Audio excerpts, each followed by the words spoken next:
That's always a problem. Maybe we could watch something, but I think there wasn't like there was the Night City event that showed some of the stuff. Maybe we could just watch a little bit. I'm not sure how long it is though. Let's look it up really quick. That's what we are doing now.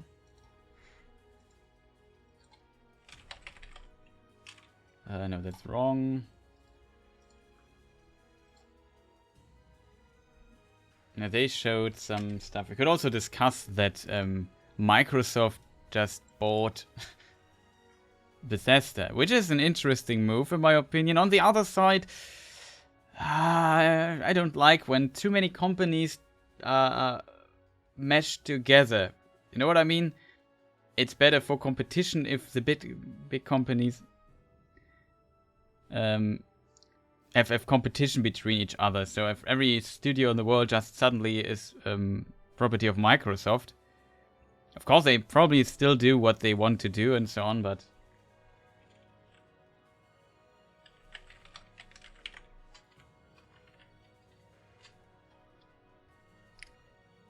3 days ago it was, episode 3. 20 minutes, that's good. That's a good length.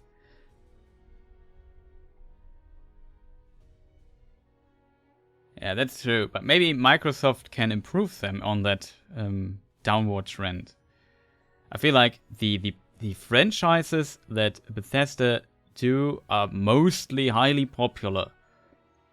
And especially, what is interesting, like, maybe I'm wrong there a bit, but I feel, at least, maybe I'm still stuck in the Xbox 360 times, but I feel like that the Xbox was more a shooter-heavy console, if that makes sense. Like, you had Gears of Wars, you had Halo, then, of course, the 360 was huge when it comes to online play, and had a lot of innovative online functionality there.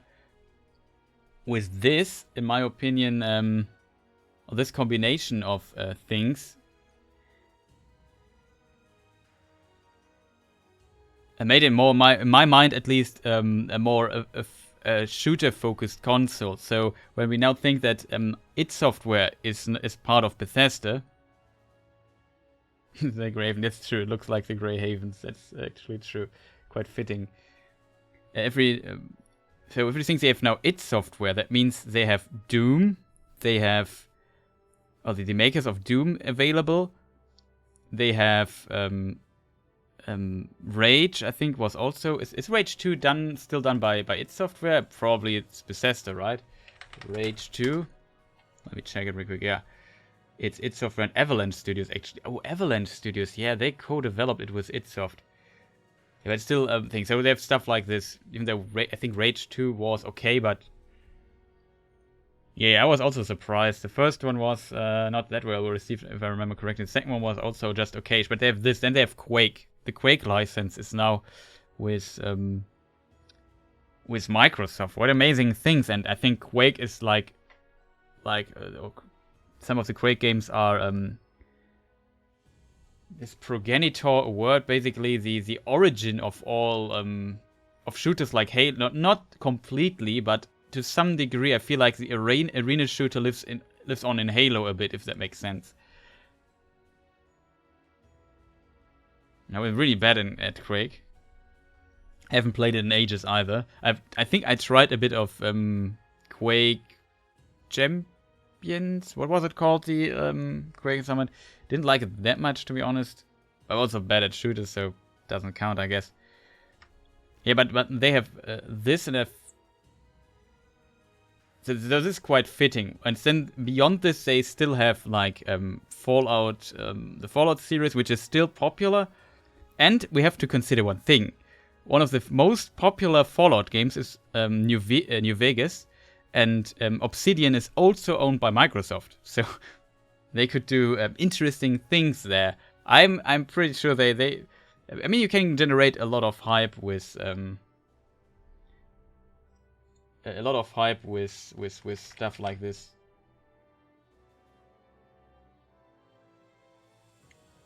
What is the Twitch category called that we could use for this?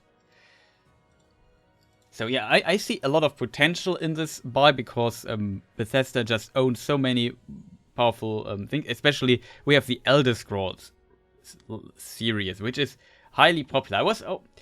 I know that it's a great series, but Bethesda games, especially those open world ones, tend to be very, very buggy. Not speaking about Doom, which is fantastic, but like some of the Elder Scrolls games were just so buggy. Let's not talk about Fallout games. Really buggy games. Yeah, they could tell Obsidian to make a new Fallout game, which is kind of funny. It's so weird that they just did a Fallout game with their... What was it called? Not New World. What was the last Obsidian game that came out? No, I forgot the name. Outer Wilds, yeah, thank you. That was it. Outer Wilds. It's basically Fallout just with another name on it. So now it's fascinating how close those games are. I see, like, they could really like just imagine it's E3 and then one more thing, and then they announce like Obsidian does a new Fallout Vegas or something. Yeah, space Fallout, exactly. So yeah, like I said, I see potential in the things there, and the question is, can Microsoft... Yeah, they will definitely do a new Vegas remaster. I can imagine that too. I also see, like, I see the problem that Bethesda as a company stays intact. It's not like it's vanishing and split it into little pieces. But on the other side, they have...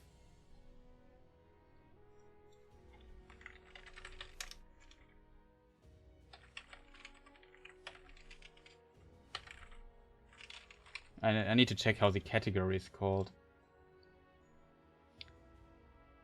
There's like something for podcasts and so on. Talk shows and podcasts. Yeah, that's the name probably. Wasn't that something explicitly for gaming related stuff?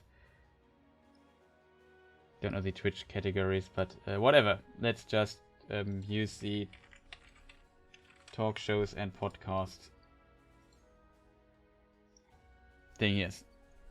Just chatting, yeah, that's what we're not doing. We are in deep analyzing what's going on there. So it is beyond just chatting what we are doing here. We are beyond, basically.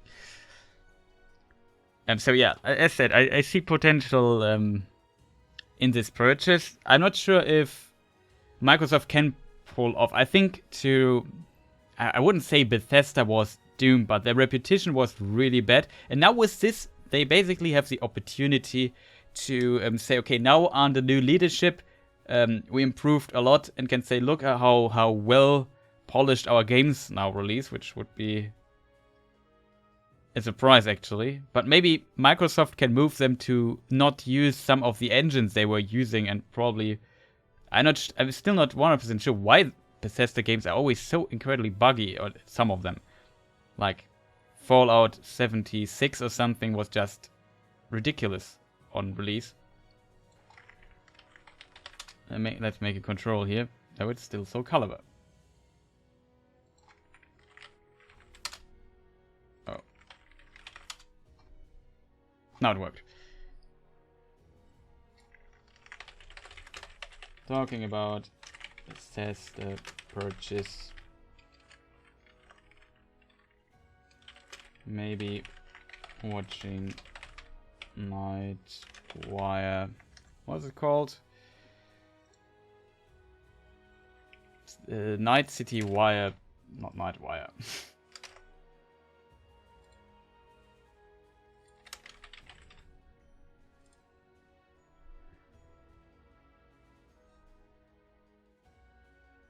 Yeah. Probably, but still, I think that it should be to some degree possible to develop on release, at least for a big company. I mean, for a big company like Bethesda. Bethesda is one of the, I'm not sure on which ranking. Like, let's say top 10 biggest game publishers and game developers on this planet. I feel like they could have done better even with an inexperienced studio.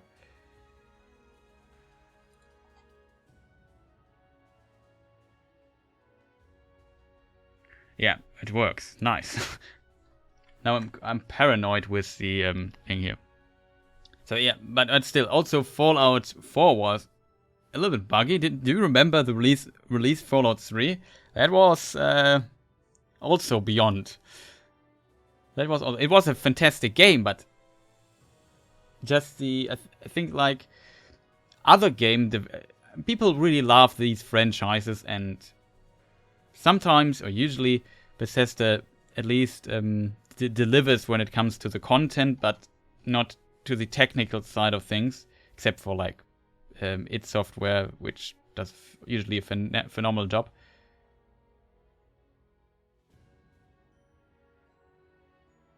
And I don't want to invest in a brand new engine. Probably true. Maybe also they don't want to do things with licensing, or they are not experienced enough with other engines yet, or I have no idea what's holding them back.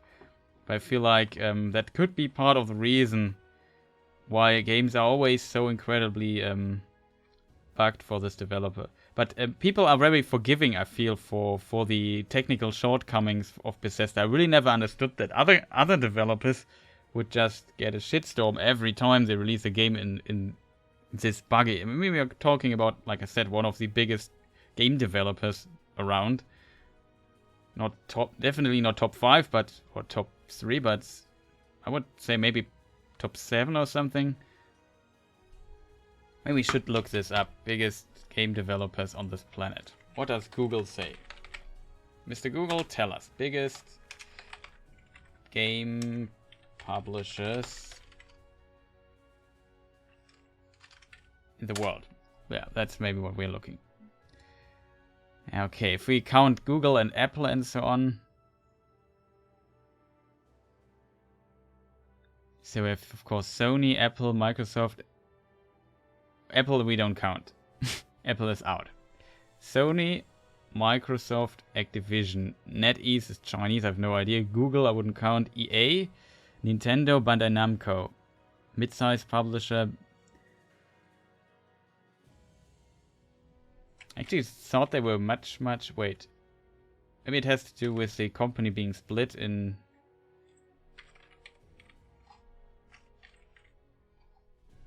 Can't imagine that. I must be wrong. Like, something I'm overlooking here.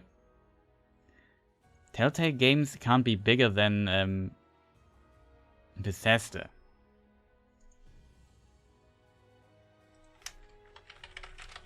I mean, it's a 7 billion company, so... Yeah, ZeniMax is the name of the, I think, mother company, right? Yeah, the parent company of Bethesda.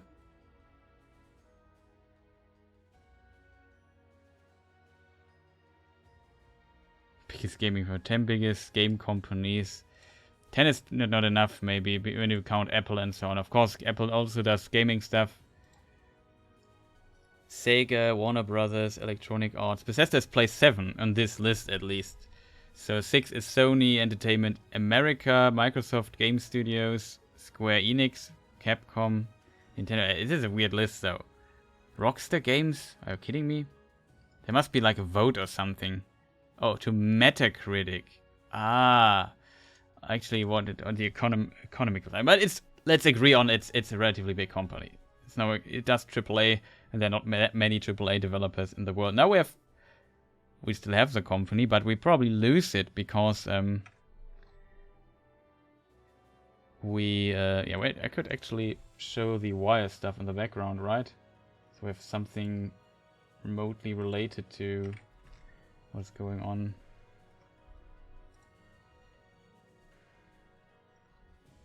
I only need to find the right window. Oh, it worked. So we just let it go.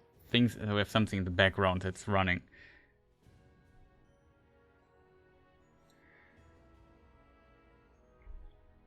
I just don't want to invest into making a brand. Yeah, that's true. Which is also quite difficult.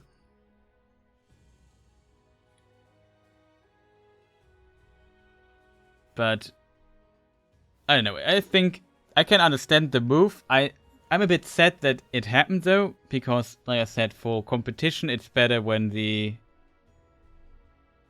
for competition, in my opinion, it's much, much better when you have multiple big companies instead of one of the biggest companies start buying all the others. Of course, 7.5 billion is definitely an investment for a company. That is really a huge investment. But yeah, they got a lot of powerful IPs for that, which they can maybe do a lot. So I think this purchase, if Microsoft manages to maybe improve on to improve a little bit on the technical side of things, and manage to bring really good games for the Xbox. I'm not sure how they will handle that. Then I think this purchase could be really working out for me, because if you look at Sony has so many huge AAA developers that pump out quality games one after another, and also good connections to other companies. Like if they would pay, that's a question if they would work again, if they could pay FromSoft again to make something like Bloodborne again. I guess in theory it could work, but yeah, I'm not sure if they will go the PC Xbox exclusive route with it, because it's a big company, and big companies like these need sales, and only when the Xbox Series X does really, really well, I see this maybe working out for them. But I assume for now they will also publish on the PlayStation. Maybe there will be some. I could imagine that. I'm not sure what their strategy is. I could imagine that they maybe develop certain games that are exclusive, like new IPs or I don't know what, or like spin-offs or whatever that are exclusive. Or maybe they really go down this route and they say, okay, if you want to play those powerful franchises like Fallout, Elder Scrolls, it's now exclusive on our console. Or they make it time. I think that would actually the smartest move. Well, I'm just brainstorming, but Sony did it basically somewhat similar. They got a lot of time exclusive things. I'm not sure how it is with Square Enix and Final Fantasy 16, but so far Final Fantasy 7 Remake only released on the PlayStation, not on Xbox. Same with, and we also, it seems like the same could happen with Final Fantasy 16. So maybe this is a move to counter this out and say, okay, we can do the same. You want to play Elder Scrolls 6? Yeah, you better go and buy a Series X or a PC. Yeah, that could work. Or make it timed exclusive. I think that would be maybe a smarter move, timed exclusivity, because you still would get it on other consoles. Microsoft still gets the sales out of this, but they also get at a time where they needed the exclusivity for a game. Of course, it could also backfire a bit. I think if they just would go with this exclusive round for now, maybe far in the future. I think you don't spend $7.5 billion and just look like a year ahead or so. This is probably an investment for a longer future, I assume. It's, like I said, if I look at my earlier videos, we discussed this, that when the Xbox One came out and what happened after that, it made no sense. It looked almost like Microsoft is leaving. They closed down Lionhead Studios, the guys who made Fable. Maybe for good reason, we don't know the exact. They lost so many studios, they cancelled IPs, they cancelled exclusives, and in the end there was not much left anymore except for their 5, core IPs like Halo, Forza, and Gears of War, and I don't know what, and some smaller things here and there. Probably I forgot one big one, but that's basically what the Xbox was known for quite some time. And it looked like they were actually getting out, because you want to sell your console? Okay, you better get some really good games for it. Yeah, they will definitely fill the Xbox Game Pass with it and just give it killer value. Now all the Bethesda games are also part of the, or a lot of Bethesda games will also probably become part of the Game Pass, which is ridiculous. So I definitely see, I don't know, it's an interesting move by Microsoft. In my opinion, other than the Xbox One time moves they did, like closing studios and canceling. There was this game by Platinum Games, Scalebound, or what was it called? I think.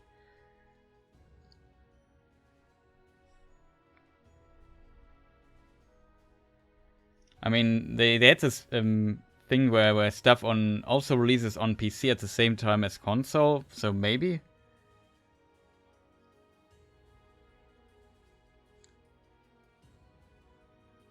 Yeah, it looked at least interesting. It was a Platinum Games. I really like Platinum Games, but it got cancelled, and when sadly, and for sure there are good reason problems in development, not liking the direction or so.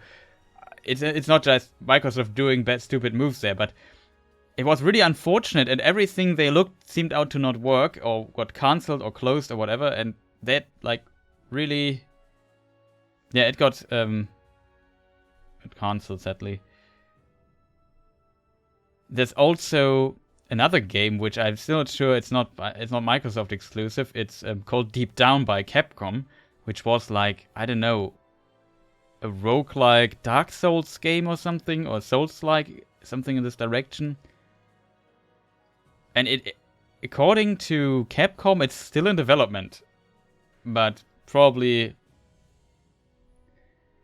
Wait, there's a German saying for that I need to find really quick.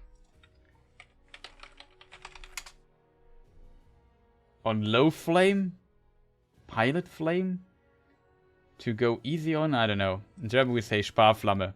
When you're basically not giving it your all. And it just runs. It's probably a small team doing things, doing concepts, maybe improving the original concept, I don't know. We'd usually call it development hell, correctly. But that is kind of a really interesting development. Like I said, I would prefer having the competition. Still, I don't know. I think Bethesda still makes a ton of money just with Skyrim, I guess, because people. It's such. Does somebody know how many units it sold? It must be like a crazy amount. Because everyone and their friend has Skyrim, like, for all their consoles and for PC. Of course, it's now really cheap to get if we really want it, but that was definitely a thing. Also, I think for quite some time there, the Elder Scrolls Online game also went relatively well. Now that is also part of Microsoft. Really, really interesting stuff going on there. I forgot actually to mention Minecraft when speaking about Microsoft. They also have that studio, Mojang, and the Minecraft IP, which is still one of the most successful IPs ever. Did some stuff with it.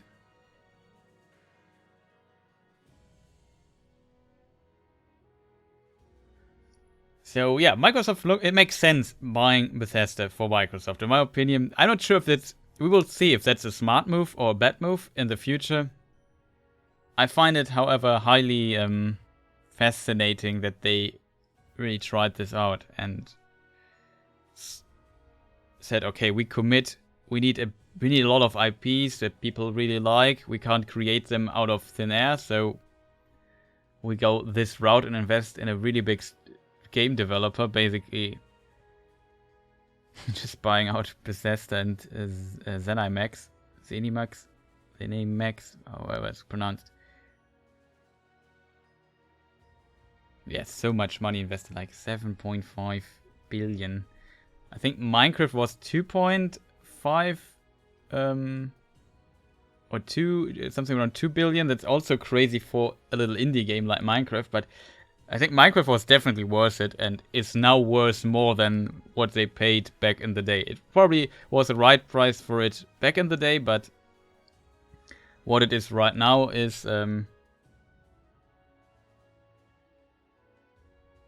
definitely worth it. It's just so big. Curious what they are going to do with it in the future.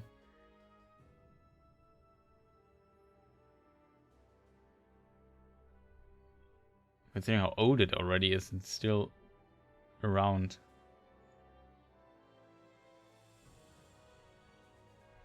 Yeah, the gangs stuff.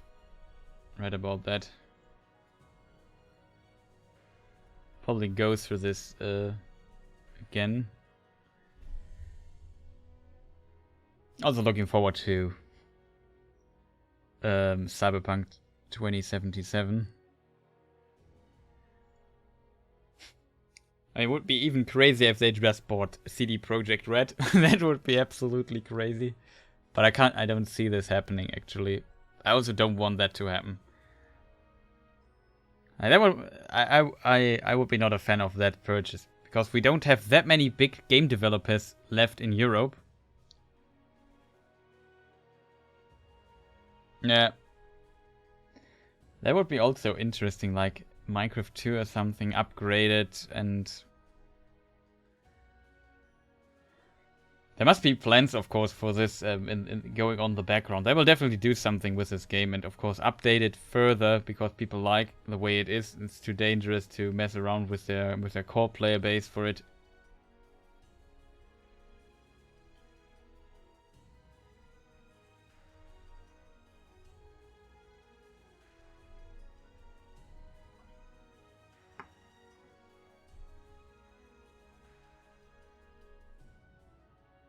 That would be really crazy.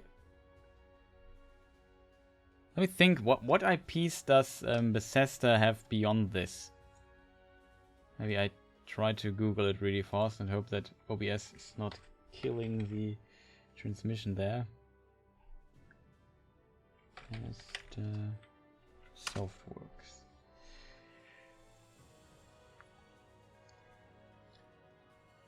Elder Scrolls. Oh, they have the... Oh, Ghostwire Tokyo is also coming. That is interesting. And Ghostwire Tokyo is, I think, also a PlayStation 5 exclusive title. Interesting. So they also have a PlayStation 5. They have Prey, which is a really fantastic game. The Wolfenstein series. Dishonored they have. Oh, they also released a game called Hunted the Demon Forge in 2011. Some people didn't like it, but I played it with a friend.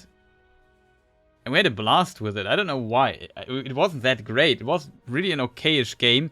And I think if you play it alone in multiplayer, play it alone without multiplayer, then it's probably a really boring game.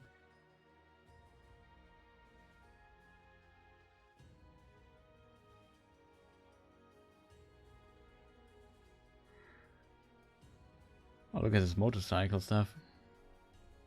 And laser swords. So that is interesting. Yeah, probably will never do something again with it, but interesting that they have access to it.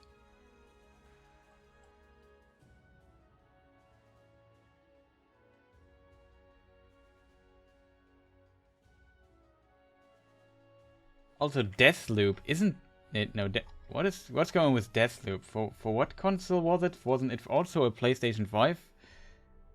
Yeah, it's also a PlayStation 5 exclusive. That's really interesting that some of the exclusive games that are relatively present are now tied to others. That's really interesting. Prey.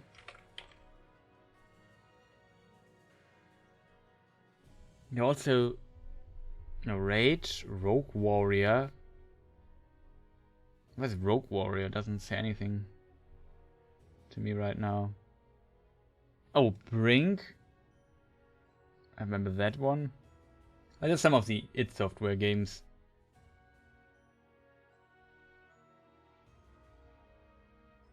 Really interesting. Yeah, well now it's part of where it should be ZeniMax Media. Maybe we can find like it's a really big company actually. But yeah, maybe we get a new Prey game. That is, in my opinion, has potential. Like, I would say, new Prey game, not bad.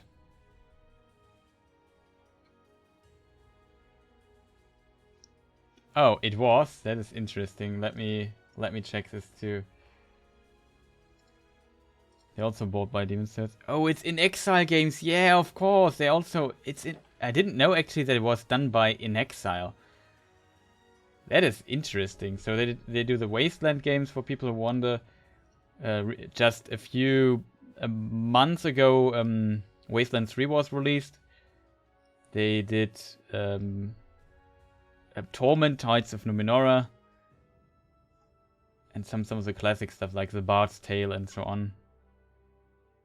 The Mage's Tale, the Bard's Tale 4. And a remaster of the original Wasteland. There's a cancelled game called Heist. I have no idea what that was. I can't remember that.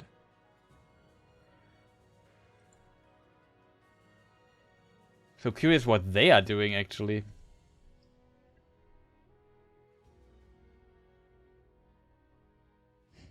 This has to just publish it, yeah. It's probably as publisher they have the IP or the rights for the IP for it.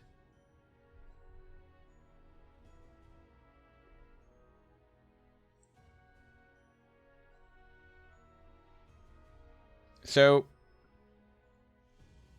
what can we else add to our discussion? So, in my opinion, it's not a bad move.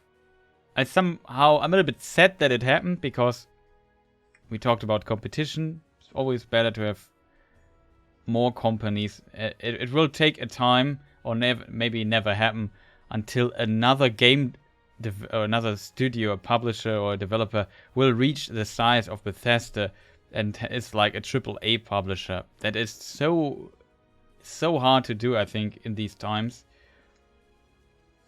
To really go down this route, and now Bethesda is not gone, and we have to wait until we basically see what Microsoft is doing. If they're going for a timed exclusive route, if they just don't care about exclusive at all and just release wherever they want, you just keep the profit that the company is making. I mean, there's also not... If you just... Bethesda is just a video game publisher, and Bethesda profits... Oh, Microsoft profits when Bethesda and ZeniMax is profiting. And when they...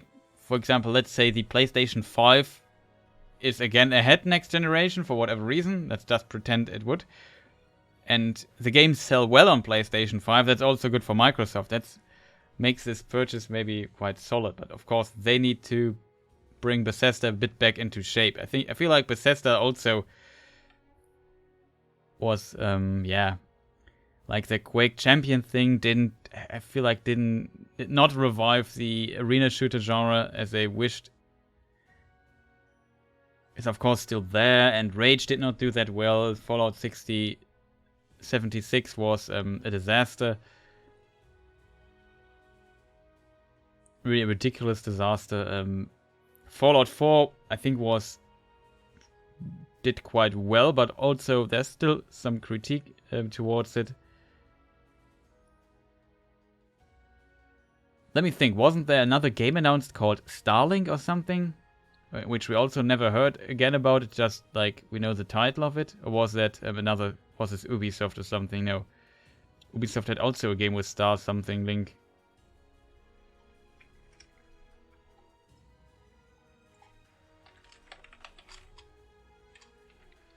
They had like this toy game where you could buy toys for it.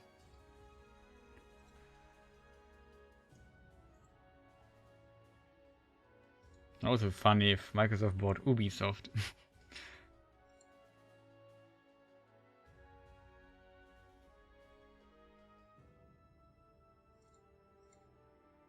Let me see.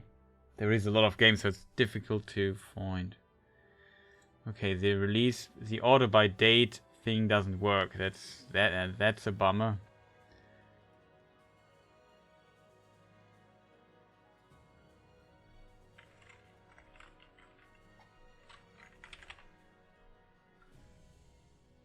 Oh, Star Ocean.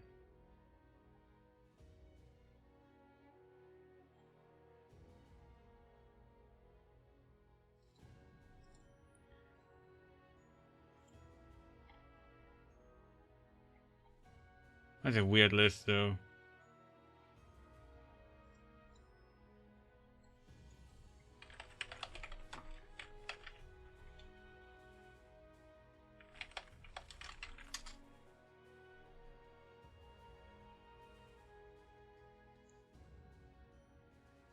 No, it is actually Starlink. That's the game I meant. What was the game? Starfield. That was it. Thank you.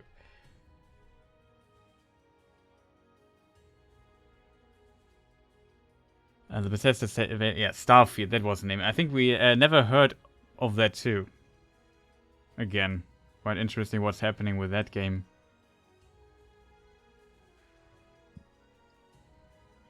Not sure if there are like contracts with Sony and so on that they have to fulfill, like when they decide, yeah, there will be a multi-platform title, and not sure if now Microsoft could make this exclusive.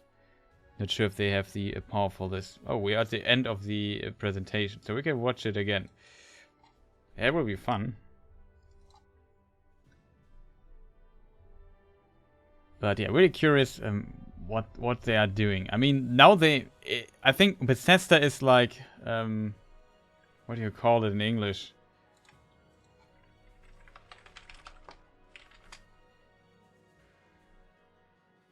A lucky bag or surprise bag or something like that.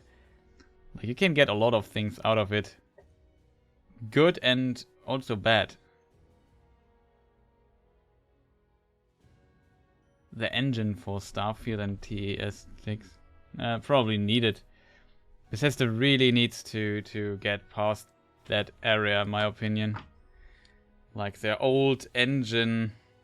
I mean, engine isn't a problem if you can work with it and deliver results. I think some people overestimate that. The term engine is thrown around a lot, but when the game doesn't work technically flawless compared to other developers of your size, and that on every game you pump out, be it Fallout 3, Fallout 4, be it, I don't know, be it Oblivion, be it Skyrim, even though they patched those, I guess, relatively good later, but still, they basically have built up a reputation of buggy games over time. There is some core component in your development cycle is not too well. Maybe that might be a very old engine that is really problematic in some fields. I'm not sure if that is the case, or maybe they just have not a good QA, or they don't care about QA because they know, yeah, why should we do QA? People buy our games anyway, and that is true. But I feel like they basically tried this so much in the past. I'm also curious if Bethesda now gets a little bit less crazy when it comes to suing people, because Bethesda usually just really, or ZeniMax really love to sue people. Maybe now they handle things a little bit more relaxed.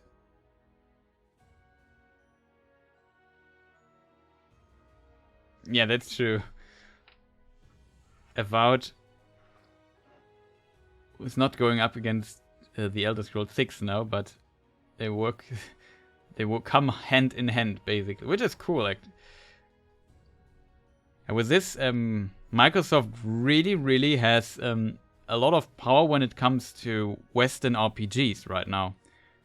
That's of course a big competition with CD Projekt Red. But CD Projekt Red is just a developer. CD Projekt, the publisher. When it comes to that, let me think. What Western publisher does old school and modern? Yeah, EA and BioWare. But we all know BioWare is also a problematic thing. So let's not talk about BioWare. But now we're also getting like the Elder Scrolls series, Fallout, then the Obsidian guys, and the In Exile guys. What is next? Like Larian Studios or so? Isn't Larian Studios? No, Larian Studios is still not bought by anyone, right? just check it. They're basically all the successful developers.